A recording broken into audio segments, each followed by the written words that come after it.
It's now December 18, 2022. I'm going to wish everybody a very meaningful and happy Christmas and also Hanukkah, depending on which one you celebrate. I hope you do celebrate something. My very special guest today is Devin Sper. Are you with us? I am. How are you, Bill? I'm getting along fine. It's a pleasure to have you on again. You have been on before, not too recently, but I very much appreciate the fact that you're here today, and we'll look forward to you being on many times in the future. Let me give you a brief bio here. Devin Sper was born and raised in New York. He lived in Israel for 10 years, has a degree in Jewish history from the Hebrew University of Jerusalem, and served in the Israeli Defense Forces.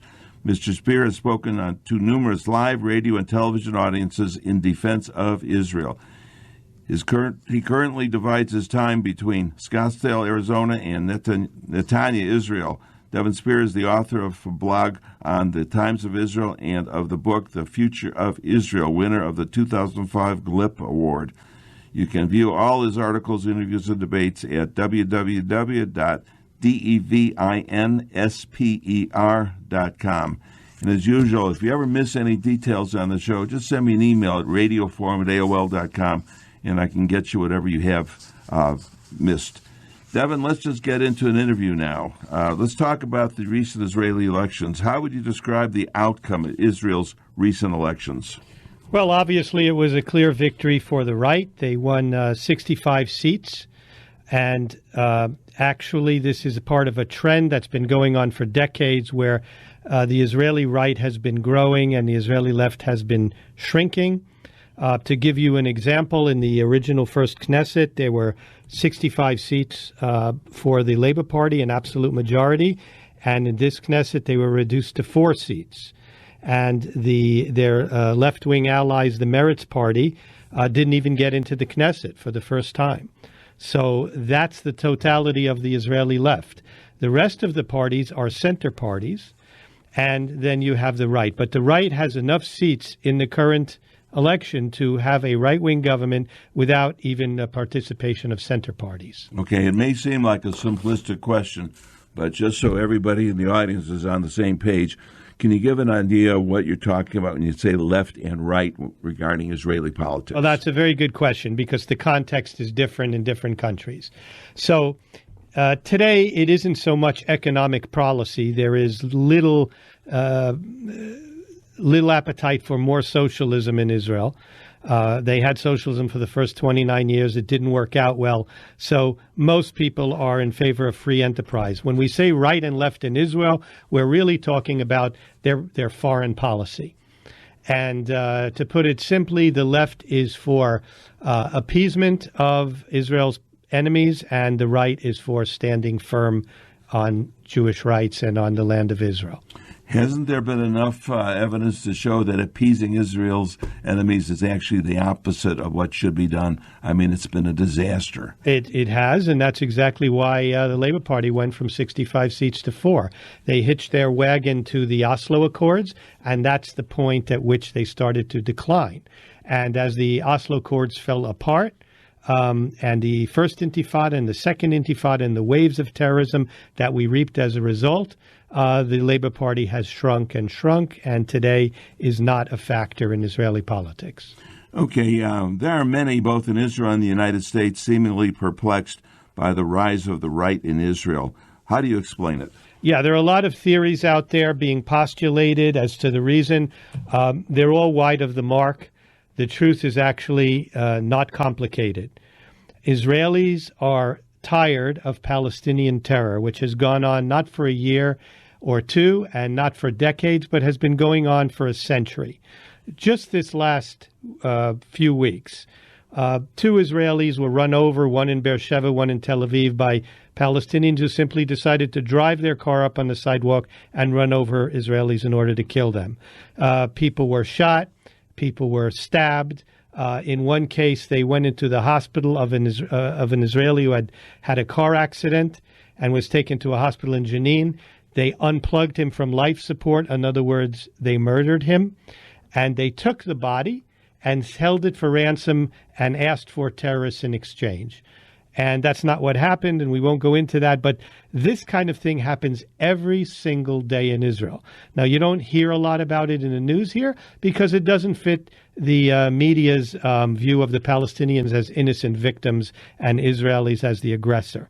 And so you will really hear about this. But in Israel, every day, we have incidents like this. So every time we have an incident like this, more Israelis move to the right. Every time an Israeli is murdered by a Palestinian, his family, his friends, and other Israelis move to the right. And so that is what has happened here. What has happened here is Palestinian terrorism is what is moving Israelis to the right. And in the recent election, what we see is they voted for people who have promised to end it. Okay, you obviously are aware of this. How does the average listener, if they want to get the news that you're talking about is being ignored by U.S. media, how can they access it? Oh, that's a very good question, and it's not difficult. They can go to the Times of Israel, where I have my blog online. So just look up Times of Israel. They can go to the Jerusalem Post. And the Jerusalem Post is, towards the left, and so is Times of Israel. But they will get real news, let's put it that way. You will see what's actually happening, even if there's a slant on it.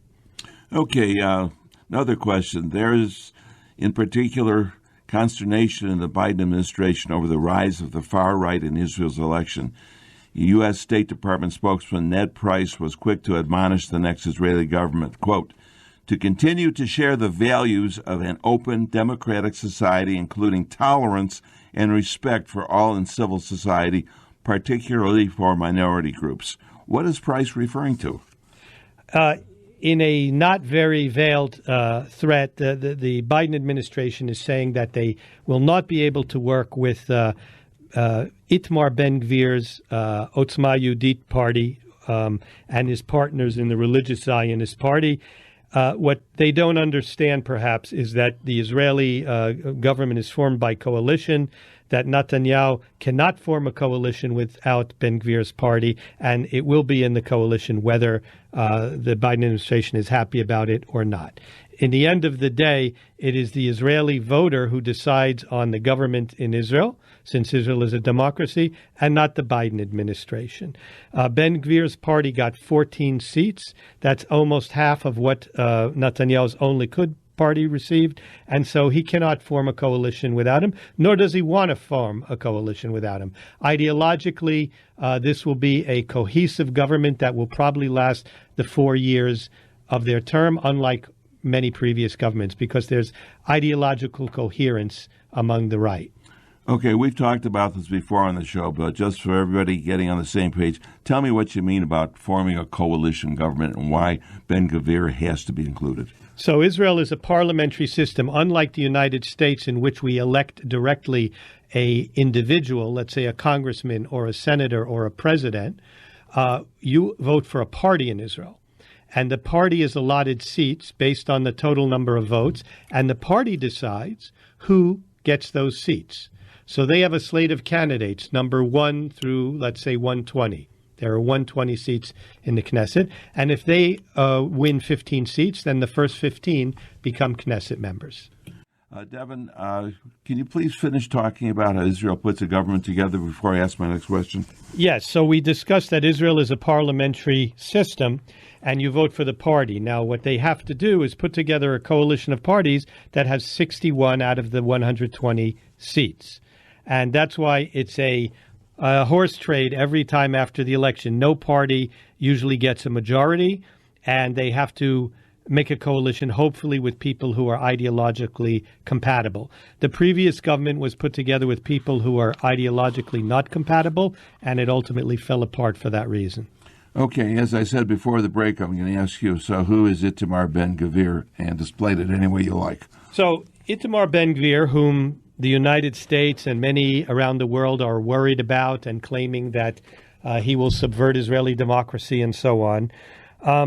As a young man, he was a follower of Rabbi Meir Kahane, who at that time advocated the expulsion of all Arabs from Israel. And Ben-Gvir also displayed a picture of the Jewish terrorist Baruch Goldstein in his living room. Now, many of his detractors are quick to point this out, but what I want to mention is that, like most of us, Ben-Gvir's moderated his views as he matured. He removed the picture of Baruch Goldstein a few years ago. And while he still admires Rabbi Kahane, as do I, as do many of us, he does not agree with everything he said. In fact, he explicitly rejects Kahane's idea of the expulsion of all Israeli Arabs. Okay, well, how did Ben-Gvir become a Knesset member? So that's an interesting story. Ben-Gvir was a lawyer, and he started to take on the cases of Israeli soldiers who were being prosecuted by the political system for doing their job. For example, there was a terrorist incident where the terrorist was shot. He was lying on the floor, but his gun was still in reach of his hand, and he reached for the gun. And a soldier shot him again, and the soldier was put on trial because the Israeli political elite is trying to please or mollify the UN or the United States or foreign powers. But the Israeli people aren't happy about that sort of thing, and so Ben-Gvir made a name for himself by defending these people in court successfully. And I believe he did it pro bono. And by the way, that means without charge. And after after that, and he won the admiration of many average Israelis. He ran for the Knesset in the previous Knesset, and he won and had a seat. He continued to rise in popularity because, unlike a lot of politicians here and in Israel, he didn't just sit there and wait for the next election. He was out doing things every day in the street. For example, he would go up to pray on the Temple Mount, and Jews are often harassed and not allowed to pray on the Temple Mount. But since he was a Knesset member, this brought attention to the issue. And he got a name for himself as an activist and a doer and someone who was not only on the right side of things, but had the courage of his convictions. Well, some say that Jewish prayer on the Temple Mount provokes Palestinian violence. As far as I'm concerned, that's absolutely ridiculous, allowing Palestinian violence to determine whether or not a Jew can pray at the Temple Mount. Well, I agree with you. And that's, look, in the United States, we have the free exercise of religion, and you couldn't conceive of a person being forbidden to pray in a certain place because he's a certain religion. And so just as that is not the case in the United States, that should not be the case in Israel. Here, if someone rioted because you were praying, it would be the rioters who would be going to jail and not you who would be called a provocateur. And the same should apply in Israel. And can you give me some idea why it's this way? I mean, it just drives me crazy when I hear about this. Because the government in Israel is very oversensitive to world opinion, to the opinion in the Muslim world. The Muslims make an issue of it and claim that their rights are being violated if a Jew prays on the Temple Mount, which is also Judaism's holiest site. And they're just taking the easy road. They're trying to avoid a riot and violence and trying to mollify the Arabs rather than stand up for Jewish rights. So that UN will love Israel and not issue so many resolutions against it, which is obviously right. absurd. They want to win favor in the eyes of the world, or at least not win disfavor. The Biden administration and the Obama administration before it were very adamant that Jews should not be allowed to pray on the Temple Mount, and they went along with it. Ben-Gvir does not go along with it, and that's part of the reason he was elected. Okay, Ben-Gvir's critics say he provoked riots in East Jerusalem neighborhood of Sheikh Jarrah. Sheikh Jarrah, yes. So Sheikh Jarrah is a mixed neighborhood, which is mostly Arabs and some Jews. And the Palestinians have been trying to drive, this is in Jerusalem, I should say, and the Palestinians have been trying to drive out the Jewish residents through terror. So what Ben-Gvir did, no one was paying any attention to this. Their houses were burned, their cars were burned, they were shot at through their windows, people were killed. And so Ben-Gvir set up a temporary Knesset office made of a plastic chair and table in the middle of the street in Sheikh Jarrah. And that forced the Israeli police to protect him, and that forced the media to cover the incident. And ultimately, he was able to get justice for the Jews and protection for the Jews who were living there. So again, in the United States, anyone who would be attempting to drive someone out of their home because of their ethnicity or religion would be the criminal, and we wouldn't tolerate such violence. And American law doesn't tolerate anti-Semitic violence. We wouldn't accept that a Jew cannot live in a certain neighborhood in New York or L.A. or Chicago because of violence. We would enforce his right. And the same should apply in Israel. Now, when Ben-Gvir was doing this, the police considered him a gadfly. They often hassled him.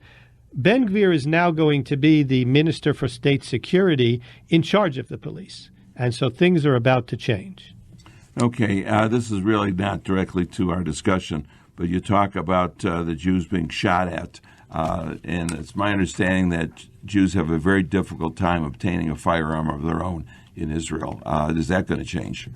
Unfortunately not. When I was back in Israel, you're right, first of all, but unfortunately not, and I don't know why. I would say that pretty much every Arab, both in the Judea and Samaria and in Israel, has not only a firearm, they have an automatic firearm like an AR, because they have them illegally, and they get them from the terrorist organizations. And Jews, it's very restricted as to who can get a firearm.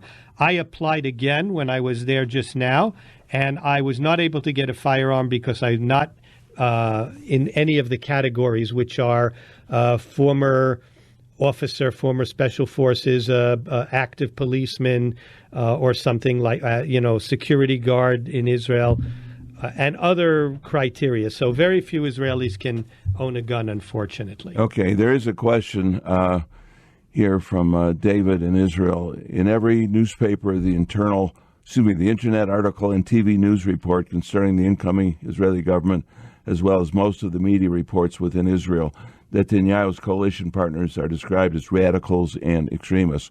What evidence do these news outlets have to justify this description? Okay, so that's a good question, and really there isn't evidence. I have leftist friends that say this is going to be a fascist government and a tyranny and so on, and I ask them, well, what evidence do you have to support that? And I never get an answer. They don't have evidence. They're just vilifying in advance a government that hasn't even taken power yet. What they're doing is instead of focusing on Netanyahu, they're focusing on Ben-Gvir, and they're trying to delegitimize the government because of Ben-Gvir. Boy, we've got several emails here, basically on the same subject, and I'm going to try to combine them. It says here, basically, Baruch Goldstein was no Jewish terrorist. If you don't know the circumstances of attack on Arabs, don't comment. In killing 29 Arabs in 1994, it was later revealed that 14 were wanted Arab terrorists, most belonging to the PFLP. Do you want to respond to that? Yeah, for those not familiar with the case, Baruch Goldstein went into a mosque and with his army-issued rifle and shot. There was 800 people in the mosque, and he shot 29 people before he was killed. Now, I understand there was provocation from the Arab community. They had been harassing the Jewish community in Hebron. I understand what the circumstances were. Nevertheless, if we're going to be consistent and say that terrorism, in other words, the murder of civilians, is not acceptable when Arabs do it, then we have to say that it's not acceptable when Jews do it. Having said that, people who try to equate the two things are giving a half-truth, because this is a very rare occurrence. This is the one time this has happened where a Jew did this, and it happens every day from the Palestinian side. Nevertheless, it seems to me that we have to be morally consistent, and you cannot just go in and kill civilians. Now, as to the argument that some of them were members of the PFLP, I'm sure they were. Out of any 800 Arabs in Hebron, a lot of them are going to be members of terrorist organizations. Nevertheless, you're not a judge, jury, and executioner, and you can't simply go in and shoot up a mosque. That's my opinion, and I think that's consistent with what we say when the Palestinians do it. Okay, thank you for that response. There's a caller, Joe from Phoenix. Go ahead, Joe, you're on the air. Yeah, just a quick question. I know you were speaking about the movement to the right of Israelis. I wonder, and I expect that's mostly Jews, I wonder in the diaspora, do you find there's any similar movement? Well, thank you. That's a good question. No, in the diaspora, you have exactly the opposite movement. I don't know if they're moving to the left, but 80% of the American Jews vote Democratic and are basically liberal, and perhaps 20% are conservative.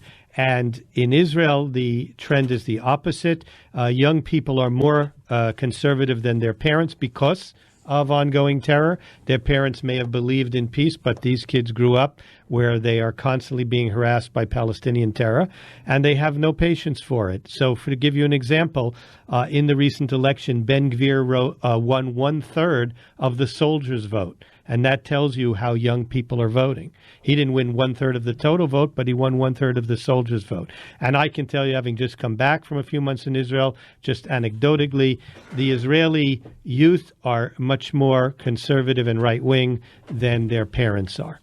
Okay, thanks for that call, Joe. Let's move on. What policies does Ben Gvir advocate for ending Palestinian terror?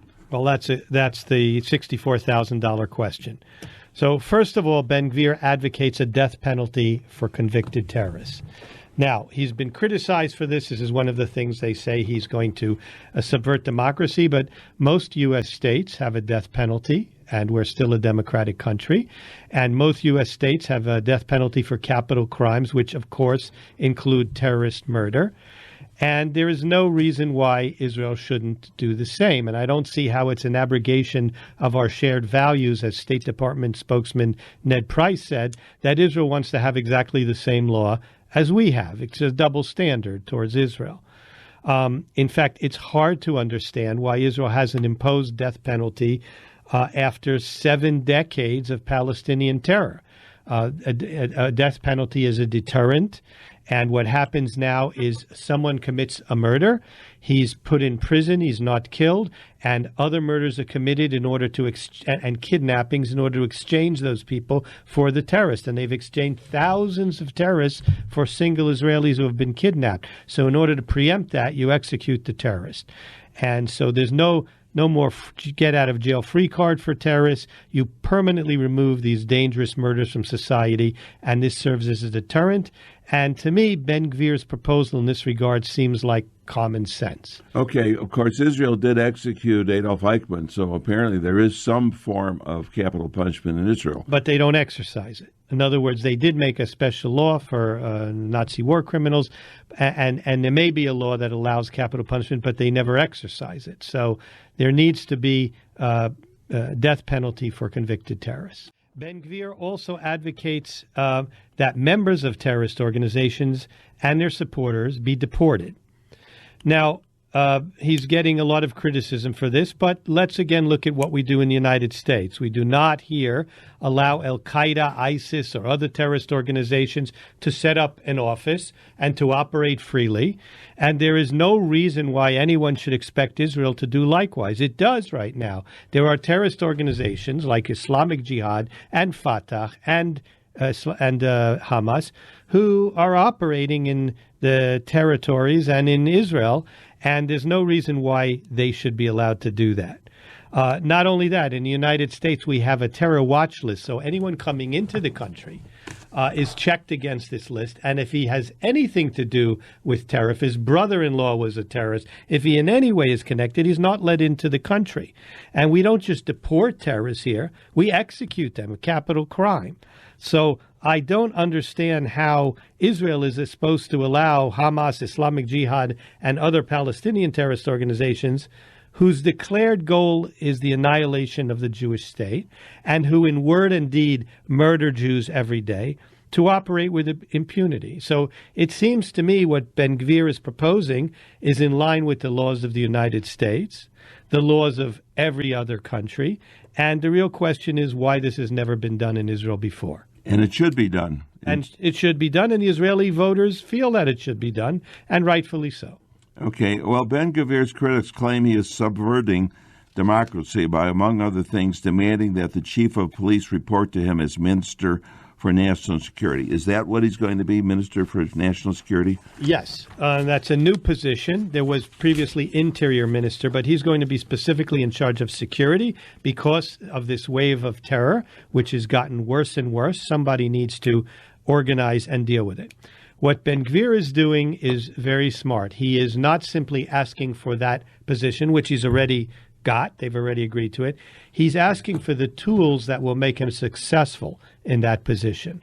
And one of the things he needs is that the chief of police would report to him. The way it works now in Israel is the chief of police decides on his own budget and does not report to the minister of the interior. So in other words, the chief of police is not reporting to the elected officials. Now, the only place in the world where you see that is a police state, where the police run the show. And in a democracy, the people's elected representatives need to set policy. The police carry them out, but the people's representatives who were elected by the Israeli people are the ones who should determine policy. For example, whether or not terrorists should be expelled, whether or not terrorists should be executed. And there's a lot of pushback on this, with the left claiming this is a subversion of democracy. But again, the current situation is a subversion of democracy. There was a committee under Rabin in 1994, I believe, that looked into this question and at that time advised, way back then, that the head of the police, the chief of police, be under the cabinet and not the other way around. Right now, the cabinet can advise him, but it should be just the other way around. He should prepare his plan and bring it to the cabinet for approval. That's the way it works in any democracy. And so, again, this is one of the things that Ben-Gvir is doing in order to set himself up for success and not failure. Okay, so why is the Biden administration so worried about Ben-Gvir? It seems like he's doing what is necessary for Israel's security. That's the really, really good question.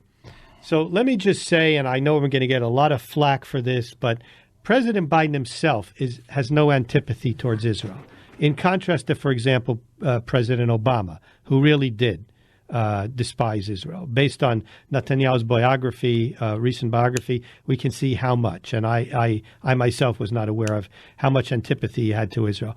Biden has always been sort of pro-Israel, like the old line Democrats, like Hillary Clinton was sort of pro-Israel. Their policies may be detrimental to Israel, but they're personally sympathetic. The problem is that most of the top foreign policy officials in the Biden administration are former Obama administration officials, and they're all extremely anti-Israel. And we know that Biden's not totally in charge of his own administration, and these people do what they want. So you have people like Hadi Amar, Samantha Powers, Wendy Sherman, Susan Rice, Robert Malley, Mahar Bitar, who are very, very anti-Israel, and they're running the foreign policy establishment under Biden the way they were running it under Obama. Now, under Obama, they succeeded to make a sort of crisis in relations between Israel and the United States. And they were trying to do that and are trying to do that under Biden, but less successfully because Biden himself is not as anti-Israel as Obama. And so he threw cold water on a lot of this. What happened now is with the election of Ben-Gvir, they're using that as a lever to try to get the make I want to say in Hebrew kerach, to make a freeze between the Israeli and the American governments.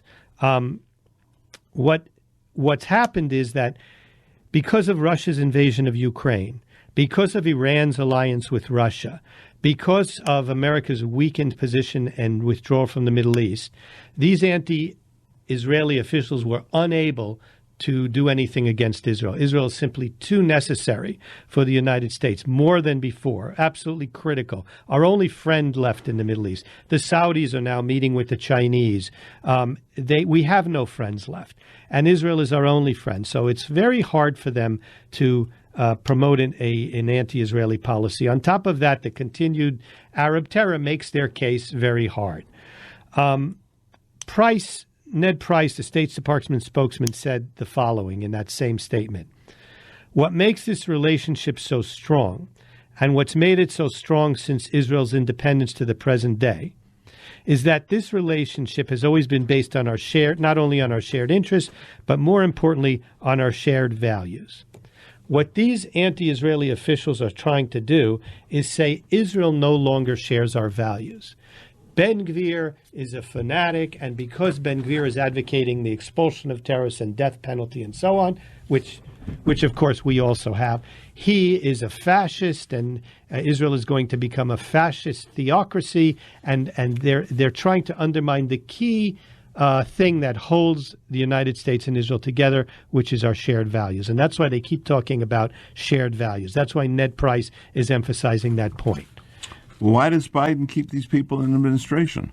Well, his entire administration, especially in foreign policy, are mostly leftovers from the Obama administration. Yeah, but why is that? I mean, he had no real advisors of his own. Ben Rhodes, all these guys, Susan Rice, they're all, he's sort of Obama third term. I mean, we know that going in. He was sort of a rehashing of the Obama administration. Obama can't run for a third term, so they ran a straw man in the form of Biden. But basically, all the people under him are former Obama, especially, again, in the State Department, and they do whatever they want. Okay. Well, how can any government be friendly to Israel if they want to control its internal activities? It seems like it's a contradiction. That's a great question. And my answer to that would be, in the Talmud we say, if I'm not for myself, who would be? And I would say the same thing applies to nations. If Israel doesn't stand up for her sovereignty, who will? And part of that is because Israel has let them get away with it. It lets countries condemn her in the UN while we do business with them.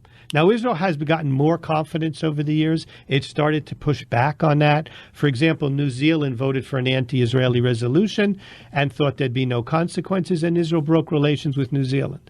And as New Zealand came back begging to rectify that and said, we won't do that again. Ukraine, which is begging for Israeli arms and Iron Dome, voted routinely, as they always do, against Israel in the UN. And they still do. And right, the other day. And they're not going to get any help from Israel. So Israel needs to, first of all, defend her own sovereignty, take her own borders seriously, and do things like expel the members of terrorist organizations, stop tolerating Palestinian terror as if it's a normal and okay thing. And then we can ask why other countries tolerate this. Okay. I have another caller, Jock from Scottsdale. Jock, you're on the air. What's your question? Yeah, it's a kind of a question of the future. I'm hopeful that the Democrats do not win the 2024 presidential election. But if Biden were to win, would he not likely keep the same people on staff, particularly in the State Department? And then if that were the case, what would be the consequences of at least 4 years of that with regard to what Israel's trying to do now? That's a very good question, and I think the answer is that, yes, he would keep the same people. There's no reason why he wouldn't, and that they will continue relentlessly to try to create problems between Israel and the United States. Ben-Gvir is their wedge issue, which they're going to try to use. If that's not successful, they'll find another issue, but they are always going to be looking for issues. For example, you had the death of that Arab reporter from Al Jazeera, I'm not sure how to pronounce her name, who stuck herself in the middle of a firefight between Israelis and terrorists in Jenin, and she was shot. Now, combat reporters put themselves in a dangerous position. Combat reporters are killed every day in Ukraine, and no one makes a fuss of it. That's part of the hazards of the job. But because this happened in Israel, they're claiming that the Israelis did this on purpose. And so the Israelis said, okay, we'll investigate. And then they investigated, and they found that the bullet who killed her may well have come from an Israeli gun, but obviously they didn't shoot a reporter on purpose. She was in the middle of a wildfire fight in the middle of a built-up area in Jenin. But the Palestinian Authority declared before any investigation that Israel had done it on purpose. There are members of Congress like Ilhan Omar who are demanding an investigation. Obama administration at first said, no, we accept the Israeli argument that it wasn't on purpose, and now they're rethinking that, and now the UN is investigating it, and now Al Jazeera has taken it to the International Criminal Court, and they're going to make a fuss over everything that Israel does, as they always do. As they always do. As Yoni Tidi said, we've killed thousands of people with drones, Al-Qaeda members and ISIS members all over the world, and I'm saying we shouldn't. But it's hypocritical of us to criticize Israel when a sniper takes out a terrorist in a firefight. Okay. If Mayor Kahana had his way and the Palestinians were deported, how many Israeli lives would have been saved? Obviously, that's speculation, but I think it's an interesting question. Well, of course, many Israeli lives would have been saved. Hundreds, thousands, any idea? I believe the number that have been killed by Arab terrorists since 1948 is something like 10,000. I think it's something like 10,000. And that doesn't include the wounded and maimed. I believe that's killed. And I could be wrong. I'm pulling that off the top of my head, but that's the number that comes to mind. I heard a higher figure, but obviously it's What in did the you hear? thousands. I heard about 14, 15,000. Okay, it could be between those two figures, yeah. And it's hard to know. But Let me clarify, and maybe that's the difference in our figures. I'm talking about civilians killed by terrorists, not soldiers.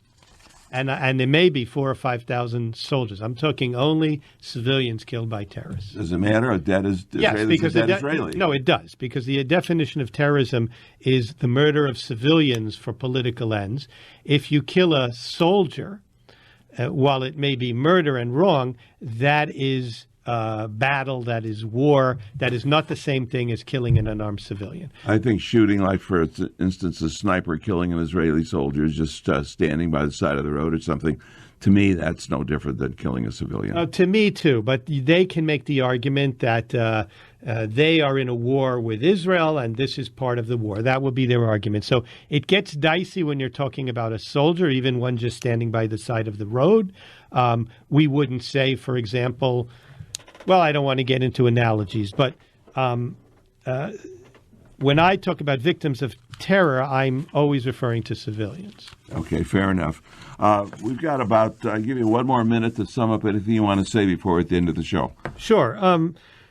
The overall point I've been trying to get across is that with all this speculation about why Israel has moved to the right, the answer is that the Palestinians have caused this by their continuous terror. Terrorism never works. Terrorism is always the method of the weak, and the object of terrorists is to cow people into accepting your political demands, to cow civilians into accepting it, and it never works. The Russians tried to terrorize Ukraine. 30 seconds. And it didn't work. It never works. The Israelis are not cowed. On the contrary, they're more and more upset, more and more angry, more and more outraged. And their response is to move to the right and vote to people who will clean up this mess, and rightfully so.